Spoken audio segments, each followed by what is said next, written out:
First of all, this was a dream project of Ravi Basru. ಏನಕ್ಕೆ ಇದು dream project of Ravi Basrur? ಇವತ್ತಿಗೆ ನಾನೇನಾದ್ರು ಸಂಗೀತ ನಿರ್ದೇಶಕ ಆಗಿದ್ದಿದ್ರೆ ಅದರ 100ಕ್ಕೆ 200% ಆ ಕ್ರೆಡಿಟ್ ವಸ್ತು ಯಕ್ಷಗಾನ.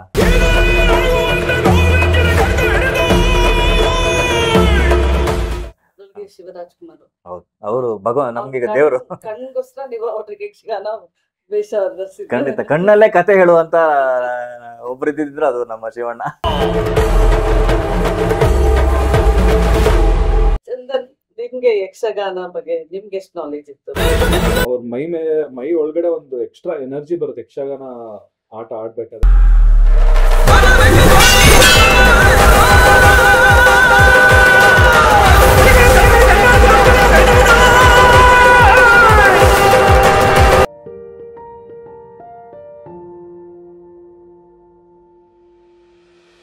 KGF ಮ್ಯೂಸಿಕ್ ಡೈರೆಕ್ಟರ್ ಆಗ್ಲಿ ಅಥವಾ Salaar, equally Ravi Basu is also popular as a director. ನಮ್ಗೆ like I have Gargar Mandala, ವಿಲನ್ಗರ್, ಕಟಕ, ಗಿರ್ಮಿಟ್ ಅಂಡ್ ಕಡಲ ಲಾಸ್ಟ್ ಫಿಲ್ಮ್, ಮತ್ತು ವೀರಚಂದ್ರಹಾಸ ಮೂಲಕ ಮತ್ತೆ direction. Also we are meeting famous rapper turned actor Chandan Shetty. ಅಂದ್ರೆ ವೀರಚಂದ್ರಹಾಸ ಅಂದ ತಕ್ಷಣ we go back to history. ಇದ್ರ ಬಗ್ಗೆ first of all this was a dream project of Ravi Basrur. ಏನಕ್ಕೆ ಇದು dream project of Ravi Basrur ಅಂತ? ಅಂದ್ರೆ ನಾನು ಆ ಭಾಗದಲ್ಲೇ ಹುಟ್ಟಿ ಬೆಳೆದಿರೋದ್ರಿಂದ ದಿನ ರಾತ್ರಿ ಆದ್ರೆ ಯಕ್ಷಗಾನದ ತಾಳಮದ್ಲೆ ಆಗಿರ್ಲಿ ಅಥವಾ ಯಕ್ಷಗಾನ ಆಗಿರ್ಲಿ, ಪ್ರತಿಯೊಬ್ರು ಅಕ್ಕಪಕ್ಕದಲ್ಲಿ ನಡೀತಾ ಇತ್ತು, ಪ್ರತಿಯೊಬ್ಬರು ಮನೆಯಲ್ಲೂ ನಡೀತಾ ಇತ್ತು. ಒಂದ್ ಮನೆಯಲ್ಲಿ ಮೊದಲೇ ಬಾರಿಸಿದ್ರೆ ಇನ್ನೊಂದು ಮನೆಯಲ್ಲಿ ಹಾಡಾಡ್ತಾ ಇದ್ರು. ಇದೆಲ್ಲ ಕೇಳಿ ಕೇಳಿ ಕೇಳಿ ಕೇಳಿ ಅದು ಗೊತ್ತಿಲ್ದಂಗೆ ಇವತ್ತಿಗೆ ನಾನೇನಾದ್ರು ಸಂಗೀತ ನಿರ್ದೇಶಕ ಆಗಿದ್ದಿದ್ರೆ ಅದರ 100ಕ್ಕೆ 200% ಆ ಕ್ರೆಡಿಟ್ ವಸ್ತು ಯಕ್ಷಗಾನ. ಇಂಡೈರೆಕ್ಟ್ ಆಗಿ ನನಗೆ ಅಷ್ಟು ರಾಗಗಳನ್ನ ನಾವು ಮಲಗ್ದಾವಾಗ್ಲೂ ನನ್ನ ಕಿವಿಗೆ ಹಾಕ್ತಾ ಇದ್ದಂತ ಕಾಲ. ಸೊ ನನ್ನಂತಲ್ಲ, ಪ್ರತಿಯೊಬ್ಬರು ಆ ಕರಾವಳಿ ಭಾಗದವ್ರು ಎಲ್ಲರೂ ನೋಡಿದೆ, ಟ್ರೈನ್ ಮಾಡಿದೆ. ಇದಕ್ಕೊಂದು ಒಂದೇನು ರಿಗ್ರೆಟ್ಸ್ ತರ ಏನಾದ್ರು ಆಗ್ಬೇಕು ಅಂತ ಒಂದು 12 ವರ್ಷದ ಹಿಂದೆ ಅನ್ಕೊಂಡಿದ್ದೆ. ಅದಕ್ಕೆ ಇಳಿದೆ ಕೂಡ. ಆ ಸಮಯದಲ್ಲಿ ನನಗೆ ನಾಲೆಜ್ ಸಾಕಾಗಲಿಲ್ಲ, ಕೈಯಲ್ಲಿ ಶಕ್ತಿ ಇರಲಿಲ್ಲ, ಅನುಭವಗಳ ಕೊರತೆ ಇತ್ತು. ಸ್ವಲ್ಪ ಮಾಡಿ ಅದನ್ನ ಅಲ್ಲಿಗೆ ಇದಾಗಲ್ಲ ಅಂತ ಹೇಳಿ ಗೊತ್ತಾಗಿ ಯಕ್ಷಗಾನವೇ ನನ್ನ ತಡೆದಂಗೆ, ಈಗಲ್ಲ ಮುಂದೊಂದು ಕಾಲ ಬರುತ್ತೆ ನಿನಗೆ ಅದು ಕರೆಕ್ಟಾಗಿ ಮಾಡು ಅಂತ ಹೇಳಿ ನಿಲ್ಲಿಸ್ದಂಗೆ. ಬಹುಶಃ ಆ ಕಾಲ ಈಗ ಕೂಡಿ ಬಂದಿದೆ ಅಂತ ಅನ್ಕೊಂತೀನಿ. ಅಷ್ಟು ವರ್ಷದ ಡ್ರೀಮು, ನನ್ನ ಇಷ್ಟು ವರ್ಷದ ಜರ್ನಿಯಲ್ಲಿ ನಾನು ಸಂಪಾದಿಸಿದಂಥ ಅಷ್ಟು ಹಣ ಹಿಂದೆ ಮುಂದೆ ನೋಡದೆ ಇದಕ್ಕೆ ಹಾಕಿದ್ದೇನೆ. ಇದು ನನ್ನ ಕಡೆಯಿಂದ ಯಕ್ಷಗಾನಕ್ಕೆ ಒಂದು ಕೊಡುಗೆ ಆಗಬೇಕು, ಯಕ್ಷಗಾನ ವಿಶ್ವಗಾನ ಆಗಬೇಕು, ಇದು ನನ್ನ ಉದ್ದೇಶ.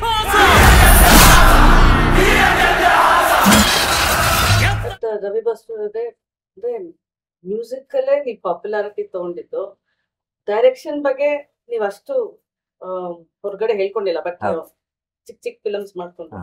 ಈ ಯಕ್ಷಗಾನ ಒಂದು ವಿಜುವಲ್ ಸ್ಪೆಕ್ಟಿಕಲ್ ಆಗಿ 12 ವರ್ಷ ಬೇಕಿತ್ತ ನಿಮ್ಗೆ?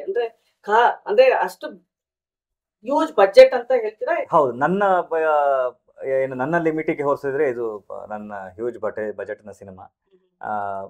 ಅಂದ್ರೆ ಒಂದು ಅಷ್ಟು ವೇಷಗಳನ್ನ ಒಂದೊಂದು ವಿಭಾಗದಲ್ಲಿ ಹತ್ರ 450ರಿಂದ 500 ವೇಷಗಳನ್ನ ಹೊಂದಿಸುವಂಥದ್ದು ಅಷ್ಟು ಸುಲಭದ ಕೆಲಸ ಅಲ್ಲ. ಅದಕ್ಕೆ ಅಷ್ಟು ಜನರ ಮನಸ್ಥಿತಿ ಸರಿಯಾಗಿರ್ಬೇಕು, ಅಷ್ಟು ಜನರ ಪಾಲುದಾರಿಕೆ ಆಗಿರಬೇಕು, ಅವರೆಲ್ಲರೂ ಅದ್ರ ಬಗ್ಗೆ ಆಸಕ್ತಿ ಹೊಂದಿರಬೇಕು. ಇದು ಮೊದಲನೇ ಯಾವಾಗ ನಾವು ಶುರು ಮಾಡಿದ್ವು, ಆವಾಗ ನಾವು ಶುರು ಮಾಡೋಕೆ ಹೊರಟವಾಗ ಯಕ್ಷಗಾನದ ಬೆಂಗಳೂರು ವಲಯದಲ್ಲಿ ಪ್ರದರ್ಶನ ಮಾಡ್ತಿರುವಂಥ ಒಳ್ಳೆ ಮನಸ್ಸು ಇರುವಂಥ ವ್ಯಕ್ತಿ ನಾಗರಾಜ್ ಶೆಟ್ಟಿ ಅಂತ. ಅವ್ರನ್ನ ಅಪ್ರೋಚ್ ಆದವಾಗ ಈ ಥರ ಮಾಡಬೇಕು, ತುಂಬ ವೇಷಗಳು ಬೇಕಾಗುತ್ತೆ, ನೀವು ಹೊಂದಿಸ್ಕೊಡ್ಬೋದಾ ಅಂತ ಕೇಳಿದೆ.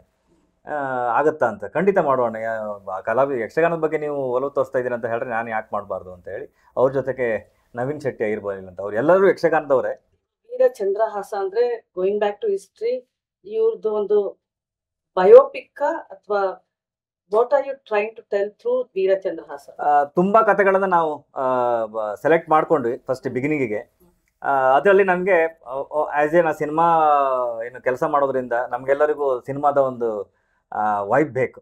ಆ ವೈಬನ್ನ ನಾವು ಹುಡುಕ್ದಾವಾಗ ನನಗೆ ಕಣ್ಣಿಗೆ ಕಂಡಿದ್ದು ಈ ಕತೆ, ಚಂದ್ರಹಾಸ ಚರಿತ್ರೆ.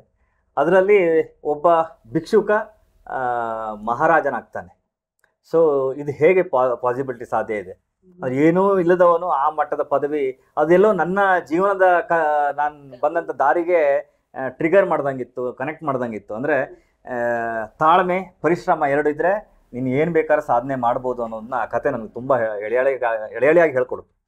ಸೊ ಅದನ್ನು ಯಕ್ಷಗಾನದ ಕತೆ ಆಧಾರವಾಗಿ ಇಟ್ಕೊಂಡಿದ್ದೀನಿ, ಹಿಸ್ಟ್ರಿಯಲ್ಲಿ ಬಂದಂಥ ಕಥೆಯನ್ನು ಆಧಾರವಾಗಿ ಇಟ್ಕೊಂಡಿದ್ದೀನಿ. ಅದ್ರ ಜೊತೆಗೆ ಹರಿಕತೆ ಇದೆಲ್ಲನ ಸ್ವಲ್ಪ ಸ್ಟಡಿ ಮಾಡಿ ಅದನ್ನ ಕೇಳಿ ಅವ್ರವ್ರ ಆ್ಯಂಗಲಲ್ಲಿ ಏನೇನಿದೆ ಅದನ್ನೆಲ್ಲ ಇದರಲ್ಲಿ ಅಳವಡಿಸ್ಕೊಂಡು ಒಂದು ಸಂಪೂರ್ಣ ಕಥೆನ ಮಾಡ್ಕೊಂಡಿದ್ದೀನಿ. ಕರಾವಳಿ ಭಾಗದಲ್ಲಿ ಸಾಕಷ್ಟು ಕಲೆಗಳಿದೆ. ಅದರಲ್ಲಿ ನೀವು ಕಾಂತಾರದಲ್ಲಿ ನೋಡಿದ್ದು ಅದು ನಮ್ಮ ದೈವಿ ಕಲೆ. ಯಕ್ಷಗಾನ ಅನ್ನುವಂಥದ್ದು ಒಂದು art form, beautiful art form. ಒಂದು ಸುದೀರ್ಘವಾಗಿ ಕನ್ನಡವನ್ನು ಸ್ಪಷ್ಟವಾಗಿ ಮಾತಾಡುವಂಥ ಒಂದು ಕಲೆ. ಅದಾದಮೇಲೆ ಸಾಹಿತ್ಯಗಳ ಭಂಡಾರ ಅದರಲ್ಲಿದೆ. ಛಂದಸ್ಸುಗಳನ್ನು ಅಷ್ಟು ಕ್ಯಾಲ್ಕುಲೇಟ್ ಆಗಿ ಹಾಕುವಂಥ ವಿಭಾಗ ನಾನು ಇನ್ನೂ ನೋಡಿಲ್ಲ. ಹಾಡುಗಳನ್ನು ಬರಿತಾ ಇರಲಿ. ಅದಾದಮೇಲೆ ಈ ಸಿನಿಮಾದಲ್ಲಿ ಪರ್ಟಿಕ್ಯುಲರ್ ನಾವು ಹತ್ರ 32 ರಾಗನ ಬಳಸಿದ್ದೀನಿ. ನಾವು ಇಲ್ಲಿ ನಾರ್ಮಲ್ ಆಗಿ ಸಿನಿಮಾದಲ್ಲಿ ನಾವು ವರ್ಕ್ ಮಾಡ್ತಾ 1 ರಾಗ 2 ರಾಗ ಮಿಶ್ರ ರಾಗಗಳನ್ನು ಬಳಸ್ತೀವಿ. ಆದರೆ ಒಂದು 32 ರಾಗ ಪರಿಪೂರ್ಣವಾದ ರಾಗನ್ನ ಬಳಸಿದೆ. ಇದರಲ್ಲಿ ಮೋಹನ ರಾಗಕ್ಕೆ ಇಷ್ಟೊಂದು ಏನು ಗತ್ತಿದೆ, ಅದಾದಮೇಲೆ ವಾಸಂತಿ ರಾಗಕ್ಕೆ ಇಷ್ಟೊಂದು ಎಮೋಷನ್ ಇದೆ ಅಂತ ನನಗೆ ಇದರಲ್ಲಿ ಇಳಿದಾದ್ಮೇಲೆ ಗೊತ್ತಾಗಿತ್ತು. ಅಂದರೆ ನಾವು ಇನ್ನೂ ಕಲಿಯೋದು ಏನು ಎಷ್ಟೋ ಇದೆ ಅಂತ ಯಕ್ಷಗಾನ ನನಗೆ ತಿಳಿಸ್ಕೊಟ್ಟಿದೆ. ಇದೊಂದು ಸಮುದ್ರ.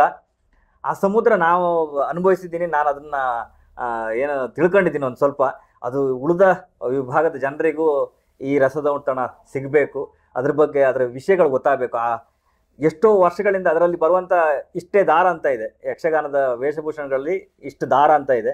ಅಷ್ಟು ದಾರಗಳನ್ನೇ ಬಿಟ್ಟರೆ ಬೇರೆ ದಾರಗಳನ್ನ ಬರ್ತಾರೆ. ಪ್ರತಿಯೊಂದು ದಾರಕ್ಕೂ ಹೆಸರಿದೆ. ಇದೊಂಥರ ರಿಚುವಲ್ ತರ ಮಾಡಿದ್ರ ಈ ಫಿಲಮ್ ನ. ಖಂಡಿತ. ಅದರೊಳಗೂ Chandan Shetty is also wearing that costume only. You felt very devotional. Yes ಹೌದು. ಅದು ನನಗೆ ರವಿ ಸರ್ ಕಾಲ್ ಮಾಡಿದಾಗ ನನಗೆ ಒಂಥರ ಶಾಕ್ ಆಯ್ತು. ಒಂದು ಯಕ್ಷಗಾನ ಪಾತ್ರ ಇದೆ ಮಾಡ್ತೀನಿ ಸರ್, ನಾನು ಯಕ್ಷಗಾನಕ್ಕೆ ವೇಷ ಹಾಕ್ಬೇಕಂತ. ಹೌದು, ನೀವು ಹಾಕ್ಬೇಕು, ಎಲ್ಲಾ ಆರ್ಟಿಸ್ಟ್ಗಳು ಹಾಕ್ತಾ ಇದಾರೆ. ಸೊ ಈ ಫಿಲಮೇ ಆ ಬೇಸಲ್ಲಿದೆ. ನನ್ಗೆ ತುಂಬಾ ಖುಷಿ ಆಯ್ತು. ನನ್ಗೆ ಅದೊಂದು ಆಸೆ ಇತ್ತು ಯಕ್ಷಗಾನ ವೇಷ ಹಾಕ್ಬೇಕು ಅಂತ. ಸೊ ಸರ್ ಮುಖಾಂತರ ಅದನ್ನು ಮನಸ್ಸಾಗಿದೆ. ಅಂದ್ರೆ ನಾವು ಇಂಡಸ್ಟ್ರಿ ಬಂದಾಗಿಂದ ಜೊತೆಯಾಗಿ ಏನು ಕಷ್ಟಗಳನ್ನ ನೋಡ್ಕೊಂಡು ಹಿಂಗ್ ಬಂದವರು. ಸೊ ನನ್ನ ಸರ್ಕಲ್ ಅಲ್ಲಿ ನಾನು ತಿರ್ಗ್ದವಾಗ ಹಿಂದೆ ಕಂಡವಾಗ ಒಂದಿಷ್ಟು ಜನ ನನ್ನ ಕಣ್ಣಿಗೆ ಕಂಡ್ರು. ಓಕೆ, ಇವರೆಲ್ಲ ನನ್ನ ಜೊತೆಗೆ ಕ್ಯಾರಿಯಾಗಿ ಬಂದವರು, ಇವರೆಲ್ಲ ನನ್ನ ಜೊತೆಗೆ ಇರಬೇಕು ಅಂತ.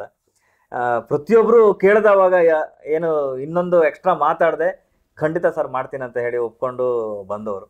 ಅದರಲ್ಲಿ ಇವರು ಅಂದ್ರೆ ನಮ್ಮ ಇವ್ರ ಜರ್ನಿ ತುಂಬಾ ಹಳೆ ಜರ್ನಿ. ಚೂಸ್ ಮಾಡಿದ್ರ ಪರ್ಟಿಕ್ಯುಲರ್ ಆಕ್ಟರ್ಸ್ ಈ ಪಾತ್ರ ಮಾಡ್ಬೇಕು ಅಂತ? ಆ ಮೇಜರ್ ಪಾತ್ರಗಳು ಯಾವ್ದಿದೆ ಅದೆಲ್ಲ ಯಕ್ಷಗಾನದಲ್ಲಿ ಲೆಜೆಂಡರೀಸ್ಗಳು ಯಾರಿದ್ದಾರೆ ಅವರೇ ಮಾಡಿದ್ದಾರೆ. ಅವ್ರನ್ನ ಹೇಗೆ ನೀವು ಒಟ್ಟುಗೂಡಿಸಿದ್ರಿ? ಬಿಕಾಸ್ ದುಷ್ಟ ಬುದ್ಧಿ ಅಂತ ಅಲ್ಲಿ ಹೇಗೆ ಹೇಳೋ ಒಂದು ಪ್ರಸಂಗ ಅಂತ ಹೇಳಿದವಾಗ ಈ ಪಾತ್ರವನ್ನು ಯಾರೆಲ್ಲ ಮಾಡಿರ್ತಾರಂತ ನೋಡ್ತೀವಿ. ಆ ಪಾತ್ರದಲ್ಲಿ ನಮ್ಗೆ ಯಾರು ಇಷ್ಟ ಆಗ್ತಾರಂತ ನೋಡ್ತೀವಿ. ಓಕೆ, ಈ ಪಾತ್ರ ಇವರು ಮಾಡಿದ್ದಾರೆ. ನನ್ನ ಲೆಕ್ಕದಲ್ಲಿ ಇಲ್ಲಿ ನಾನು ಸೆಲೆಕ್ಟ್ ಮಾಡಿದೆ ಅನ್ನೋದಕ್ಕಿಂತ ಮುಖ್ಯವಾಗಿ ಯಕ್ಷಗಾನವೇ ಅವ್ರನ್ನೆಲ್ಲ ಸೆಲೆಕ್ಟ್ ಮಾಡ್ಕೊಂತ. ಯಾಕಂದ್ರೆ ಪ್ರತಿಯೊಬ್ಬರು ಡೆಡಿಕೇಶನ್ ನೋಡಿದವಾಗ ಅವರ ಯಕ್ಷಗಾನದ ಬಗ್ಗೆ ಅವ್ರಿಗಿರುವಂಥ ನಂಬಿಕೆ, ಅದಾದ್ಮೇಲೆ ಅದ್ರ ಮೇಲೆ ಇರುವಂಥ ಗೌರವವನ್ನು ನೋಡಿದವಾಗ ನಾವಿನ್ನೂ ತಿಳಿಯೋದು ಕಲಿಯೋದು ತುಂಬಾ ಇದೆ ಅಂತ. ಶಿವರಾಜ್ ಕುಮಾರ್ ಹೌದು, ಅವರು ಭಗವಾನ್ ನಮ್ಗೀಗ ದೇವರು. ಕಣ್ಗೋಸ್ಕರ ನೀವು ಅವ್ರಿಗೆ ಯಕ್ಷಗಾನ ವೇಷ ಖಂಡಿತ ಕಣ್ಣಲ್ಲೇ ಕತೆ ಹೇಳುವಂತ ಒಬ್ರಿದ್ದಿದ್ರು ಅದು ನಮ್ಮ Shivanna. So how was your experience even work with Shivanna? ಅಂದ್ರೆ ಇಲ್ಲ, ಫಸ್ಟ್ ಶೆಡ್ಯೂಲ್ ಶೂಟ್ ಮಾಡಿದ್ವಿ. ಶೂಟ್ ಮುಗಿಸ್ಕೊಂಡು ಆದ್ಮೇಲೆ ಅದನ್ನ ಶೋರೀಲ್ ತರ ಮಾಡ್ಕೊಂಡು ಗೀತಮ್ಮಂಗೆ ತೋರಿಸಿದ್ವಿ. ಆವಾಗ ಅವರು ಶಿವಮೊಗ್ಗದ ಕಡೆಯಿಂದ ಆಗಿರೋದ್ರಿಂದ ಅವರಿಗೆ ಯಕ್ಷಗಾನದ ಬಗ್ಗೆ ಅವ್ರು ಹೋಗಿದಂಥ ನೆನಪುಗಳನ್ನೆಲ್ಲ ಮಾಡ್ಕೊಂಡ್ರು. ಎಷ್ಟು ಬ್ಯೂಟಿಫುಲ್ ಆರ್ಟ್ ಇದೆ, ಇಷ್ಟು ಚೆನ್ನಾಗಿ ಮಾಡಿದಿರ ಅಂತ ನಮ್ಗೆ ಒಂದಿಷ್ಟು ಅಪ್ರಿಸಿಯೇಷನ್ ಕೊಟ್ಟರು. ಅದು ಕೊಟ್ಟ ಆ ಅಪ್ರಿಸಿಯೇಷನ್ ನನಗೆ ಇನ್ನೊಂದಿಷ್ಟು ಬಲ ಕೊಡ್ತು. ಅದಾದ್ಮೇಲೆ ಇದರಲ್ಲಿ ಒಂದು ಗೆಸ್ಟ್ ಅಪಿಯರೆನ್ಸ್ ರೋಲ್ ಈ ಥರ ಇದೆ ಅಂತ ಹೇಳಿದೆ. ಅದ್ರ ಉದ್ದೇಶವೂ ಅವ್ರಿಗೆ ಹೇಳಿದೆ. ಇದು ಸಿನಿಮಾ ಅಂತ ನಾನು ಕನ್ಸಿಡರ್ ಮಾಡ್ತಾ ಇಲ್ಲ. ಒಂದು ಇನ್ನು ಸಂಸ್ಕೃತಿ, ನಮ್ಮ ಕಲೆಯನ್ನ ರೆಪ್ರೆಸೆಂಟ್ ಆಗಬೇಕು. ಕರ್ನಾಟಕದಿಂದ ಉಳಿದ ಎಲ್ಲಾ ಭಾಗಗಳಿಗೆ ಇದು ರೆಪ್ರೆಸೆಂಟ್ ಆಗಬೇಕು. ಯಾವಾಗ್ಲೂ ಹೇಳ್ತೀನಿ ನಾವು ರೆಪ್ರೆಸೆಂಟ್ ಆಗ್ಬೇಕು ಅಂತ. ಯಕ್ಷಗಾನ ಎಷ್ಟು ಡಿಕೇಡ್ಸ್ ಇಂದ ಇದೆ, ಬಟ್ ಯಾಕೆ ಇನ್ನು ಆ ಕಲೆ ಬಗ್ಗೆ ಯಾರಿಗೂ ಅಷ್ಟು ಅರಿವಿಲ್ಲ ಅಂತ ನಿಮ್ಗೆ ಏನಕ್ಕೆ ಅನ್ಸುತ್ತೆ? ನಿಮ್ ಕೋಸ್ಟಲ್ ಅವರು ಅದನ್ನ ಹೊರಗಡೆ ಜಾಸ್ತಿ ಕೊಟ್ಟಿಲ್ಲ ಅಂತ ಅಲ್ಲ, ಪಾಪ ಎಲ್ಲರೂ ಅವರವರ ಪ್ರಯತ್ನಗಳನ್ನ ಮಾಡ್ತಾ ಇದ್ದಾರೆ. ಅದಾದ್ಮೇಲೆ ಯಕ್ಷಗಾನದ ಬಗ್ಗೆ ನಿಮ್ಗೆ ಡೀಟೇಲ್ ಹೇಳೋಕೆ ಹೋದ್ರೆ ನೀವು ಈ ತರದ ಪ್ರಪಂಚ ಇದೆಯಾ ಅಂತ ಅನ್ಕೊಂಡ್ಬಿಡ್ತೀರ. ಸೊ ಒಂದು ಯಕ್ಷಗಾನ ನೀವು ಮಾಡ್ಬೇಕಂತ, ನಾನೊಂದು ಯಕ್ಷಗಾನ ಏನು ಆಟವನ್ನು ನೀವು ಆಡಿಸ್ಬೇಕು ಅಂತ ನೀವು ಇವತ್ತು ಹೋದ್ರೆ 2048 ತನಕ ನಿಮ್ಗಿಲ್ಲ. 45 ಮೇಳಗಳು ನಮ್ಮಲ್ಲಿದೆ. ಎಲ್ಲ ದೇವಸ್ಥಾನದ ದುರ್ಗಾ ಪರಮೇಶ್ವರಿ ಮಂದರ್ತಿ ಆಗಿರ್ಬೋದು, ಧರ್ಮಸ್ಥಳ ಮೇಳ ಆಗಿರ್ಬೋದು, ಈ ತರ ತೆಂಕು ಬಡಗಿನಲ್ಲಿ ಸೇರಿ 40-45 ಮೇಳಗಳಿದೆ. ಅಷ್ಟು ಮೇಳಗಳಿಗೆ ಹರಕೆ ಆಟ ಅಂತ ನಾವು ಹೊಡ್ಕೊಂತೀವಿ. ಏನಾದರೂ ಒಂದು ಸಕ್ಸಸ್ ಆದರೆ ಧರ್ಮಸ್ಥಳ ಮೇಳದ ಆಟನ ಆಡಿಸ್ತೀನಿ ಅಂತ ನಾವು ಹರಕೆ ಹೊತ್ಕೊಂತೀವಿ. ಈ ರೀತಿ 2048ನೇ ಇಸ್ವಿ ತನಕ ಇಲ್ಲ, ನಿಮಗೆ ಸಿಗೋದಿಲ್ಲ. ಇನ್ನು ಮಧ್ಯದಲ್ಲಿ ಏನೋ ಆಟ ಆಡಿಸೋರ ಮನೆಗೆ ಏನೋ ಸಮಸ್ಯೆ ಇದೆ, ಈಗ ಆಗ್ತಾ ಇಲ್ಲ ಅಂದ್ರೆ ಹೇಳಿದ್ರೆ ಅದನ್ನ ಇನ್ನೊಬ್ರಿಗೆ ಕೊಡ್ತಾರೆ ಬಿಟ್ರೆ ಆ ಮಟ್ಟದ ಬುಕ್ಕಿಂಗ್ ನಮ್ಮಲ್ಲಿ ಯಕ್ಷಗಾನದ ಕಲಾವಿದರಿಗಿದೆ. ಇದು ಆ ಆರ್ಟ್ ಫಾರ್ಮ್ ಅನ್ನ ಏನೋ ಬೆಸ್ಟ್ ಪಾರ್ಟ್ ಏನನ್ನು ಹೇಳಿದ್ರೆ, ಒಬ್ಬ ಅನ್ಎಜುಕೇಟೆಡ್ ಆಗಿರಲಿ ಎಜುಕೇಟೆಡ್ ಆಗಿರಲಿ ಅವನು ಹೇಳುವಂಥ ಇನ್ಫಾರ್ಮೇಶನ್ ನಿಮ್ಗೆ ಯಾವ ಬುಕ್ಕಲ್ಲೂ ಸಿಕ್ಕುದಿಲ್ಲ. ಅಷ್ಟು ಇನ್ಫಾರ್ಮೇಶನ್, ಅಷ್ಟು ಡೀಟೇಲ್. ಅಂದರೆ ಈ ನಮ್ಮಲ್ಲಿ ತಂದೆ ತಾಯಿ ಅಜ್ಜ ಪಿಜ್ಜಜ್ಜ ಈ ಥರ ಹೇಳ್ತಾರಲ್ಲ, ಈ ಥರ ಇನ್ಫಾರ್ಮೇಶನ್, ಇವ್ರ ಮಗ ಇವರು, ಇವನ್ ಮಗ ಇವರು, ಆ ಇನ್ಫಾರ್ಮೇಶನ್ ಅದು ಅವ್ರ ಬಾಯಿಗೆ ಎಲ್ಲಿಂದ ಬಂತು? ಇದು ಹತ್ರ 2000 ವರ್ಷದ ಇತಿಹಾಸ ಇರೋಕ್ಕೋಸ್ಕರ ಇದು ಒಬ್ರಿಂದೊಬ್ರು ಜನರೇಷನ್ ಏನು ದಾಟ್ಕೊಂಡು ಇಲ್ಲಿ ತನಕ ಬಂದಿದೆ. ಇದು ಉಳಿದ ಎಲ್ಲರಿಗೂ ಹೋಗ್ಬೇಕು, ಉಳಿದ ಎಲ್ಲರಿಗೂ ಈ ವಿಷಯ ಗೊತ್ತಾಗಬೇಕು. ಎಲ್ಲಾ ಪಠ್ಯ ಪುಸ್ತಕದಲ್ಲೂ ಇದ್ರ ಬಗ್ಗೆ ಒಂದು ಸ್ಟಡಿ ನಡಿಬೇಕು ಎಲ್ಲಾ ಮಕ್ಕಳಿಗೂ. ಸ್ಟಡಿ ಮೆಟೀರಿಯಲ್ ಅಂತ ನಿಮ್ಗೆ ಅಂದ್ರೆ ಇದೊಂಥರ ಡಿವೋಷನಲ್. ಇವಾಗ ದೇವಸ್ಥಾನದ ಬಗ್ಗೆ ನೋಡಿದ್ರೆ ಎಲ್ಲಾ ಕಡೆ ದೇವಸ್ಥಾನಗಳಿರ್ತವೆ, ಅದನ್ನ ನಾವು ಪಠ್ಯ ಪುಸ್ತಕದಲ್ಲಿ ಎಲ್ಲ ತರಕ್ಕಾಗಲ್ಲ. ಸೊ ಹಾಗೆ ಯಕ್ಷಗಾನ ಒಂದು ಹಿಸ್ಟ್ರಿಯಾಗಿ ಉಳಿತು, ಬಟ್ ಯಾರು ಅದನ್ನ ಓದಲ್ಲ. ಇಟ್ಸ್ ನಾಟ್ ಲೈಕ್ ಅಂದ್ರೆ ಮೇ ಬಿ ಹೆಜ್ಜೆಗೆ ಪ್ರಯತ್ನ ಮಾಡಿರ್ಬೋದು, ಹಾಗೆ ಪ್ರಯತ್ನ ಆಗಿಲ್ಲ ಅಂತ ಹೇಳಲಿಕ್ಕೆ ಸಾಧ್ಯ ಇಲ್ಲ. ನನ್ನ ಕಂಡಂತೆ ನಾನೇನಿದೆ, ನಾನು ಮೊದ್ಲಿಂದ ಹೆಂಗ ನೋಡ್ರಿ ಏನಾರು ಅನ್ಕೊಂಡ್ರೆ ಅದು ಆಗ್ಲೇಬೇಕು. ಆ ನಿಟ್ಟಲ್ಲಿ ಇದೊಂದು ಸ್ವಲ್ಪ ಒಂದು 12 ವರ್ಷ ತಗೊಳ್ತು ಇದನ್ನ ಈ ಮಟ್ಟಕ್ಕೆ ನಾನು ಆಲೋಚನೆ ಮಾಡ್ಲಿಕ್ಕೆ. ಉದ್ದೇಶ ಏನು? ಇದನ್ನ ಜನಕ್ಕೆ ಗೊತ್ತಾಗ್ಬೇಕು. ಒಂದು ಬ್ಯೂಟಿಫುಲ್ ಆರ್ಟ್, ಒಂದೇ ವಿಭಾಗ. ಈಗ ನೀವು ಭರತನಾಟ್ಯನ ಹೇಳಿದ್ರೆ ಬರೇ ಡಾನ್ಸ್ ಇದೆ, ಅದ್ರ ಜೊತೆಗೆ ಹಾವಭಾವಗಳಿದೆ. ಇನ್ನೊಂದು ಯಾವುದೋ ನೋಡಿದ್ರೆ ನೀವು ಬರೇ ಮಾತುಗಾರಿಕೆ ಇದೆ. ಎಲ್ಲಾ ಆರ್ಟ್ ಫಾರ್ಮ್ ಅನ್ನ ಮಿಕ್ಸ್ ಆಗಿ ಎಲ್ಲ ಮಾತುಗಾರಿಕೆನೂ ಇದೆ, ಡಾನ್ಸು ಇದೆ, ಅದರಲ್ಲಿ ಭಾವನೆ ಹೇಳುವಂತ ವಿಧಾನವೂ ಇದೆ, ಕತೆ ಹೇಳುವಂತ ವಿಧಾನವೂ ಇದೆ. ಇದೆಲ್ಲದೂ ಇರುವಂತ ಒಂದೇ ಆರ್ಟ್, ಅದು ಯಕ್ಷಗಾನ. ಇದು ಒಬ್ಬ 2ನೇ ಕ್ಲಾಸ್ 3ನೇ ಕ್ಲಾಸ್ ಇರುವಂತ ಹುಡುಗನು ಕೂಡ ನಿರಳಗಳವಾಗಿ ಕನ್ನಡ ಮಾತಾಡ್ತಾನೆ. ಆಂಗ್ಲ ಭಾಷೆಯನ್ನ ಒಂಚೂರು ಬಳಸದೆ ಅಷ್ಟು ಸ್ಪಷ್ಟವಾಗಿ ಕನ್ನಡವನ್ನ ಮಾತಾಡ್ತಾನೆ. ಅದಾದ್ಮೇಲೆ ಅವನ ಒಳಗಡೆ ಹುಟ್ಟುವಂತ ಪದ ಭಂಡಾರಗಳು, ಹಿಸ್ಟ್ರಿಯಿಂದ ಬರುವಂತ ಎಲ್ಲಾ ಪದ ಭಂಡಾರಗಳು ಅವನ ಬಾಯಲ್ಲಿದೆ. ಇದೆಲ್ಲ ಈ ಜನರೇಷನ್ ಅವ್ರಿಗೆ ಸಿಕ್ಕಿದ್ರೆ ಖಂಡಿತ ಒಂದು ಬೇರೆ ತರದ ಒಂದು ಬದಲಾವಣೆ ಆಗುತ್ತೆ. ಆಮೇಲೆ ನಾವು ಹೊಸ ಕಥೆಗಳನ್ನು ಹುಡುಕುವಂತ ಅಗತ್ಯವೇ ಇಲ್ಲ. ಅದ್ರ ಕೋಟಿಗಟ್ಟಲೆ ಕಥೆಗಳಿದೆ ನಮ್ಮ ಹತ್ರ. ನಾವು ಯಾವುದೋ ಇಂಗ್ಲಿಷ್ ಸಿನಿಮಾಗಳನ್ನ ನೋಡ್ಕೊಂಡು ಸ್ಪೈಡರ್ ಮ್ಯಾನೋ ಅಥವಾ ಇನ್ನೊಂದು ಯಾವುದೋ ಸಿನಿಮಾಗಳನ್ನ ನೋಡ್ಕೊಂಡು ಅಂತೀವಿ. ನಮ್ಮಲ್ಲಿ ಆ ಥರ ಸ್ಪೈಡರ್ ಮ್ಯಾನ್ಗಳು ಬೇಕಾದಷ್ಟು ಕಥೆಗಳಿದೆ, ಅದೆಲ್ಲರಿಗೂ ಗೊತ್ತಿರೋ ವಿಷಯವೇ. ಬಟ್ ಅದು ಕಾರ್ಯರೂಪಕ್ಕೆ ಬರಬೇಕು ಅಂತ ನನ್ನ ಚಾಲೆಂಜಸ್ ಇರ್ತಲ್ಲ ಈ ತರ ಸಿನಿಮಾ ಮಾಡಕ್ಕೆ. ಬಿಕಾಸ್ ಎಷ್ಟು ಜನ ಆರ್ಟಿಸ್ಟ್ ನೀವು ಮುಂದ್ಗೂಡಿಸಿದ್ದೀರಿ? 450ರಿಂದ 500 ವೇಷಗಳು ಒಂದೊಂದು ಸ್ಕ್ರೀನ್ ಅಲ್ಲಿ ಕಾಣುತ್ತೆ ನಿಮ್ಗೆ. So there is no like limit ಇಲ್ಲ. ಸಿಜಿ ಎಫೆಕ್ಟ್ಸ್ ಆ ತರ ಏನು ಮಾಡಿಲ್ಲ, it's all real characters. So ಅಷ್ಟು ಜನರನ್ನು ಹೊಂದಾಣಿಕೆ ಮಾಡೋದು ತುಂಬಾ ಕಷ್ಟ ಆಯ್ತು. ಬಟ್ ಯಕ್ಷಗಾನ, ನಾನು ಹೇಳಿದ್ರೆ ಪದೇ ಹೇಳ್ತೀನಿ, ಯಕ್ಷಗಾನವೇ ನಮ್ಮನ್ನ ಕರ್ಕೊಂಡೋಯ್ತು. ಇದು ನನ್ನ ಒಂದು ಸೌಭಾಗ್ಯ, ಇದನ್ನ ನಾನು ಮಾಡುವಂತ ಒಂದು ನನಗೆ ಅವಕಾಶ ಸಿಕ್ತು ಅಂತ. If you want to say Veerachandrahasa ಒಂದು ಕಥೆಯಾಗಿ ಹೇಳ್ಬೇಕು ಅಂದ್ರೆ ಜನಕ್ಕೆ ಸಿಂಪಲ್ ಆಗಿ ಏನ್ ಹೇಳಕ್ ಕೊಡ್ತೀವಿ? ಒಬ್ಬ ಭಿಕ್ಷುಕ ಆಗಿದ್ದು ಒಂದು ಅಚಾತುರ್ಯದಿಂದ ಒಂದು ರಾಜ್ಯದ ಮೇಲೆ ಅಟ್ಯಾಕ್ ಆಗುತ್ತೆ. ಕೈರಾಳಿ ದೇಶ ಅಂತ ಒಂದು ದೇಶದ ಮೇಲೆ ಅಟ್ಯಾಕ್ ಆಗುತ್ತೆ. ಇಡೀ ದೇಶ ಬಂದು ಧ್ವಂಸ ಆಗುತ್ತೆ. ಅದರಲ್ಲಿ ಒಬ್ಬಳು ಸಖಿ ಏನು ಅರಮನೆ ಸಖಿ ಬಂದು ಆ ಮಗುನ ಚಂದ್ರಹಾಸನ್ನ ಕಾಪಾಡಿ ಅಲ್ಲಿಂದ ಕರ್ಕೊಬರ್ತಾಳೆ. ಅವನು ಅಲ್ಲಿಂದ ತಪ್ಪಿಸ್ಕೊಂಡು ಬೇರೆ ಕಡೆ ತಿರುಗಿ ಕುಂತಲ ರಾಜ್ಯಕ್ಕೆ ಬರ್ತಾನೆ. ಅವನ ಹಣೆ ಬರದಲ್ಲಿ ಬರ್ದಿದೆ, ಒಬ್ಬ ಭಿಕ್ಷುಕನಾಗಿ ಇದ್ದವನು ಒಂದು ರಾಜ್ಯನ ಆಳ್ತಾನೆ ಅಂತ. ಮಹಾಭಾರತದ ಕುರುಕ್ಷೇತ್ರ ಯುದ್ಧಕ್ಕೆ ಅರ್ಜುನನಿಗೆ ಕೃಷ್ಣನ ಮುಖಾಂತರ ಚಂದ್ರಹಾಸನ ಪರಿಚಯ ಆಗುತ್ತೆ. ಕುರುಕ್ಷೇತ್ರ ಯುದ್ಧದಲ್ಲಿ ಮೇಜರ್ ಪಾರ್ಟ್ ಆಫ್ ಆರ್ಮಿ ಅದನ್ನ ಡಿಸ್ಟ್ರಿಬ್ಯೂಟ್ ಮಾಡಿದ್ದು, ಅದನ್ನ ಕೊಟ್ಟಿದ್ದು ಚಂದ್ರಹಾಸ. ಅಂದ್ರೆ ಅವ್ರ ಬಗ್ಗೆ ದೊಡ್ಡ ಹಿಸ್ಟ್ರಿನೇ ಇದೆ. ಅವರ ಬಳಿ ಎಷ್ಟು ಅಕ್ಷೋಹಿಣಿ ಸೈನ್ಯಗಳಿದೆ ಅಂತ, ಒಂದು ಅಕ್ಷೋಹಿಣಿ ಸೈನ್ಯ ಅಂದ್ರೆ ಹತ್ರ 6-7 ಲಕ್ಷ ಸೈನಿಕರು. ಅದು ಎಷ್ಟು ಸೈನ್ಯ ಇದೆ ಅಂತ ಅವರಿಗೆ ಗೊತ್ತಿರಲಿಲ್ವಂತೆ. ಅಂದ್ರೆ ಅಷ್ಟು ಸುಭಿಕ್ಷವಾಗಿ ರಾಜ್ಯವನ್ನ ಆಳ್ದಂತ ಒಬ್ಬ ರಾಜ. ಅವ್ರ ಬಗ್ಗೆ ನಾನು ಕತೆ ಕೇಳಬೇಕು ಅಂತ ಅರ್ಜುನ ಶ್ರೀಕೃಷ್ಣ ಪರಮಾತ್ಮ ಹೇಳಿದವಾಗ ಶ್ರೀಕೃಷ್ಣ ಪರಮಾತ್ಮ ಕತೆ ಹೇಳ್ತಾನೆ ವೀರಚಂದ್ರಹಾಸನ ಬಗ್ಗೆ. ಆವಾಗ ಕುರುಕ್ಷೇತ್ರ ನಡಿಬೇಕಾದ್ರೆ ಚಂದ್ರಹಾಸನಿಗೆ 300 ವರ್ಷ ಆಯಸ್ಸು, ಏಜ್. ಇಷ್ಟೊಂದು ಸಣ್ಣ ಮಗು ಕತೆ ಕೇಳ್ದಂಗೆ ಕೇಳಿಸ್ಕೊತಾರೆ. ಚಂದನ್, ನಿಮ್ಗೆ ಯಕ್ಷಗಾನ ಬಗ್ಗೆ ನಿಮ್ಗೆ ಎಷ್ಟು ನಾಲೆಜ್ ಇತ್ತು before you like even to hear from Ravi Basrur about Veerachandrahasa? General ನಾನು ಆಕ್ಚುಲಿ ಸ್ವಲ್ಪ ಈ ಕರಾವಳಿ ಹತ್ರನೇ ಅಂದ್ರೆ ಸಕಲೇಶ್ಪುರ ನಮ್ಮೂರ್ ಆಗಿರೋದ್ರಿಂದ ಸ್ವಲ್ಪ ನಮ್ಮೂರ್ ಕಡೆನೂ ಯಕ್ಷಗಾನ ಎಲ್ಲ ಅವಾಗ ನಡೀತಾ ಇತ್ತು. ಬಟ್ ಮೇನ್ ಆಗಿ ನಾನು ಯಕ್ಷಗಾನ ನೋಡಿದ್ದು ಪುತ್ತೂರು, ನಾನು ಎಜುಕೇಶನ್ ಮಾಡಕ್ ಹೋದಾಗ ಪುತ್ತೂರಲ್ಲಿ. ಸೊ ಅಲ್ಲಿ ಯಕ್ಷಗಾನ ಆಟಗಳನ್ನ ನೋಡ್ತಾ ಇದ್ದೆ. ಆ ಒಂದು ಎನರ್ಜಿ, ಅವರು ಅವ್ರ ಮೈ ಒಳಗಡೆ ಒಂದು ಎಕ್ಸ್ಟ್ರಾ ಎನರ್ಜಿ ಬರುತ್ತೆ ಯಕ್ಷಗಾನ ಆಟ ಆಡ್ಬೇಕಾದ್ರೆ. ಅವ್ರು ಅದನ್ನ ನಾರ್ಮಲ್ ಅವ್ರು ಫೀಲ್ ಮಾಡಿದ್ದಾರೆ ವೇಷ ಹಾಕಿದವಾಗ. ರವಿ ಸರ್ ಏನು ಅಂತಾರ ಬೇರೆ ದೇವ್ರ ಬರ್ತೆ ಅಂತಾರಲ್ಲ ಹೌದು, ಬರ್ತಾ ಬರುತ್ತೆ. ಈಗ ನಮ್ಮ ದೇವಿ ಮಹಾತ್ಮೆಯಲ್ಲಿ ಅದ್ರ ಬಗ್ಗೆ ಅದು ನಮ್ಮ ಯಕ್ಷಗಾನದಲ್ಲಿ ಇದ್ರಲ್ಲೇ ದೇವಿ ಮಹಾತ್ಮೆ ಅದು ದೊಡ್ಡ ಆಟ ಅದು. ಸೊ ಆ ತರ ತುಂಬಾ ಇದರಲ್ಲಿ ಮಹಿಷಾಸುರನ ಎಂಟ್ರಿ ಆಗ್ಬೇಕಾದ್ರೆ ಅದೆಲ್ಲ ತುಂಬಾ ಘಟನೆಗಳು ನಡೆದಿದೆ. ಖಂಡಿತ ಅದು ಆ ಪವರ್ ಇದೆ ಅದ್ರಲ್ಲಿ.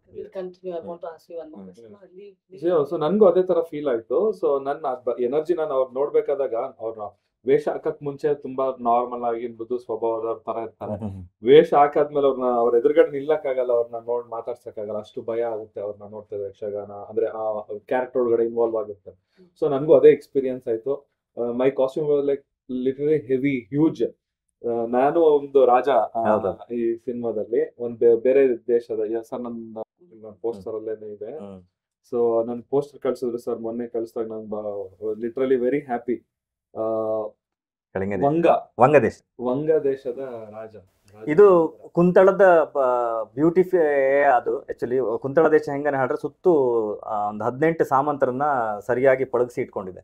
ಯಾರೇ ರಾಜ್ಯದೊಳಗೆ ಏನು ಅಟ್ಯಾಕ್ ಮಾಡ್ಬೇಕನ್ನ ಹೇಳ್ರು ಆ ಕುಂತಳದ ಮಿಕ್ಕಿದ ಡೈನೆಸ್ಟಿನ ಯುದ್ಧ ಮಾಡ್ಕೊಂಡು ಒಳಗಾರ ಬರ್ಬೇಕು.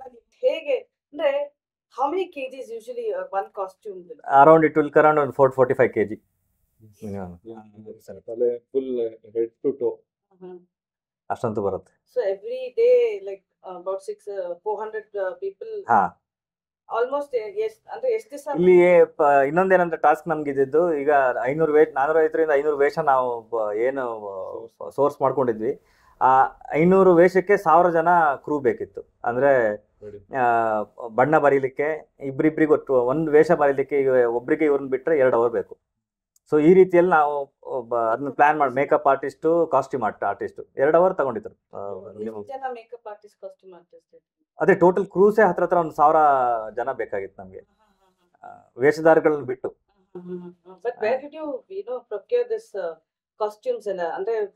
ಅದಕ್ಕೆ ನಾನು ಅವ್ರದ್ದು ಎಷ್ಟೋ ಇದನ್ನ ಅದೇ ಅವ್ರಿಗೆ ಯಕ್ಷಗಾನದ ಬಗ್ಗೆ ಇರುವಂತ ಒಲವು ಎಷ್ಟೋ ವೇಷಗಳನ್ನ ಅವ್ರು ಹೊಸದಾಗಿ ಮಾಡಿದ್ರು.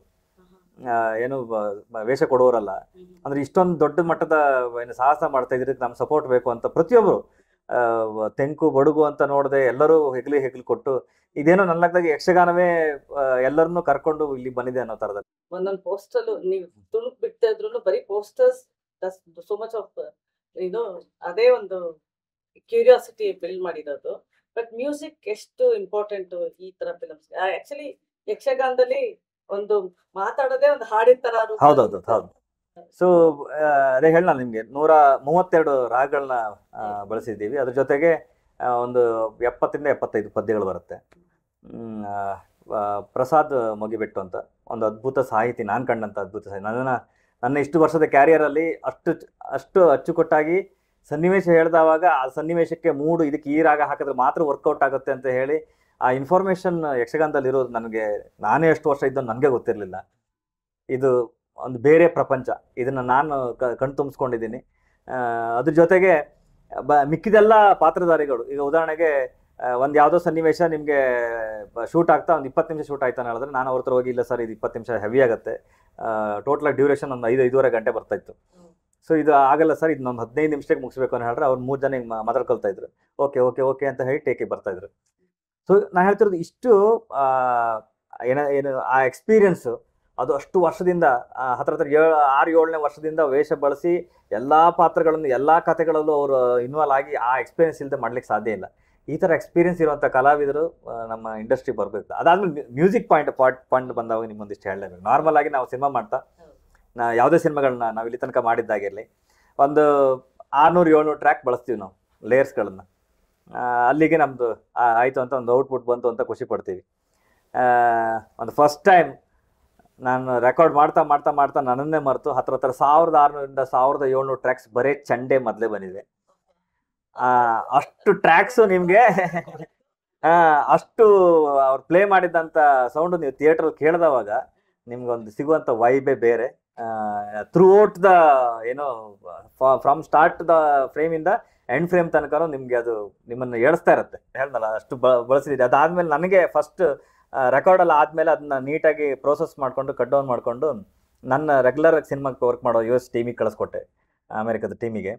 ಅವರು ಅದನ್ನ ಪ್ರೋಸೆಸ್ ಮಾಡಿ ಬಂದಾಗ ಅಗೇನ್ ಕೇಳಿದವಾಗ ನನಗೆ ಅವ್ರದ್ದು ಸೌಂಡ್ಗಳು ಏನೂ ಅಲ್ಲ, ನಮ್ಮ ಸೌಂಡ್ ನಾವು ಅವ್ರನ್ನ ಹೊಡೆದು ಬಿಸಾಕೋಷ್ಟು ಸೌಂಡ್ ನಮ್ಮ ಹತ್ರ ಇದೆ. ಒಂದು ಮದ್ದಲೆಯ ಎಡ ಯಾವ ಕಿಕ್ಕಿಗೂ ಕಮ್ಮಿ ಇಲ್ಲ.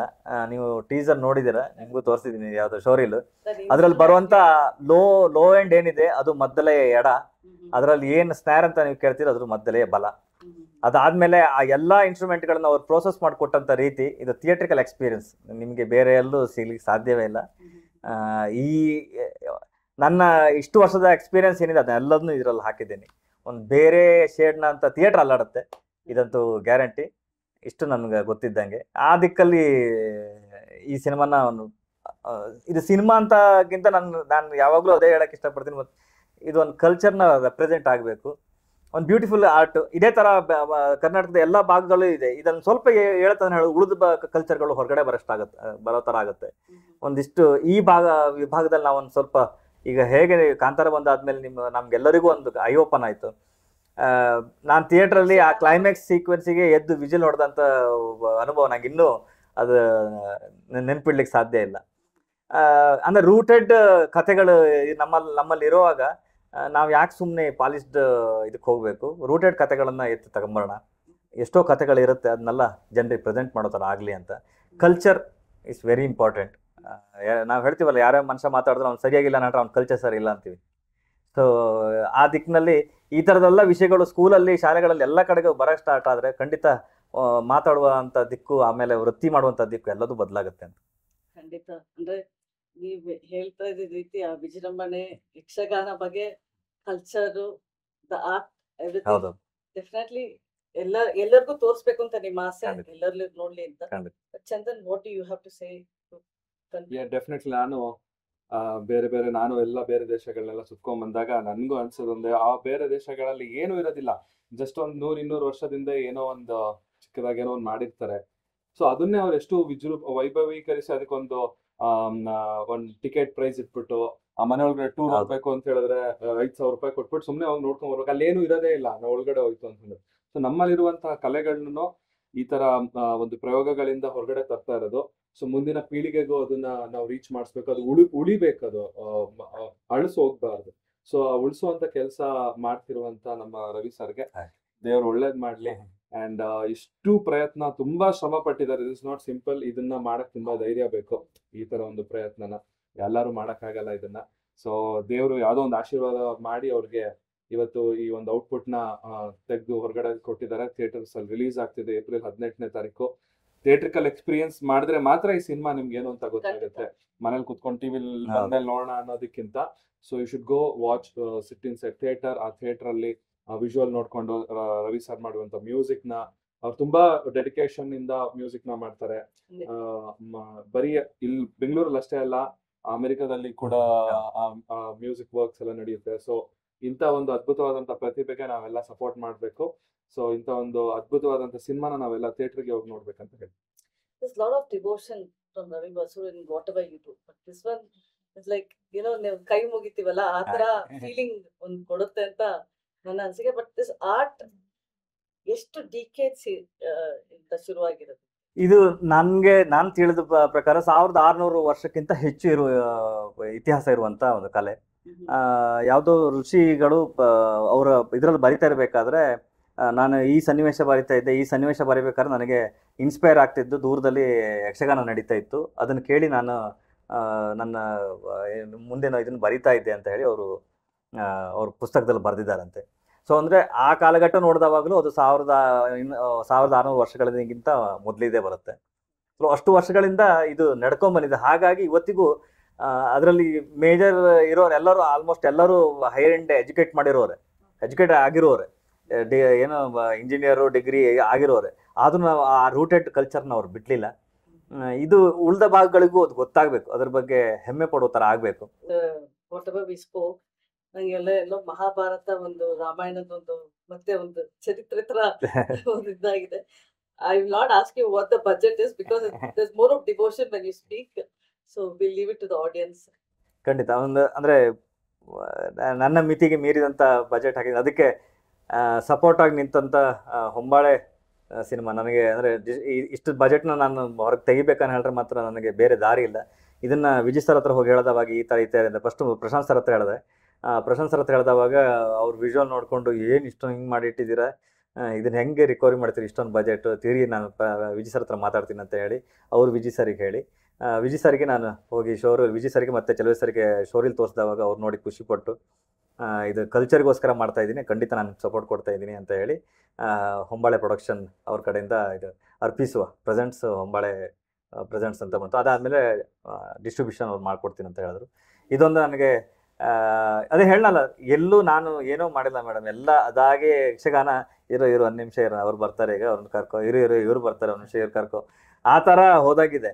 ಅಂದರೆ ಈ ಶಾರ್ಟ್ ಪೀರಿಯಡಲ್ಲಿ ಇಷ್ಟೆಲ್ಲ ಡೆವಲಪ್ಮೆಂಟ್ ಆಗಿದ್ದು, ಬದಲಾವಣೆ ಆಗಿದ್ದು, ಇಟ್ಸ್ ಎ ಮಿರಾಕಲ್. ಪ್ರಶಾಂತ್ ನೀಲಲ್ಲ ಇಲ್ಲ ಗುರುನೇ, ಶಿಷ್ಯನೇ. ನಾವ್ ಏನೇ ಹೆಜ್ಜೆ ಇಟ್ಟರು ಅವ್ರ ನೆರಳಲ್ಲೇ ಇರುತ್ತೆ, ನೆರಳಿನಿಂದ ಮುಂದೆ ಹೋಗಲ್ಲ. Usually I think this is even for the ಒಂದು ಒಳ್ಳೆ ಸಮ್ಮರ್ ರಿಲೀಸ್, ಮಕ್ಕಳು ನೋಡ್ಬೇಕು ಈ ಫಿಲ್ಮ್. ಖಂಡಿತ. Yes. Sure, this is going to be a hit, yeah. Thanks. Thank you.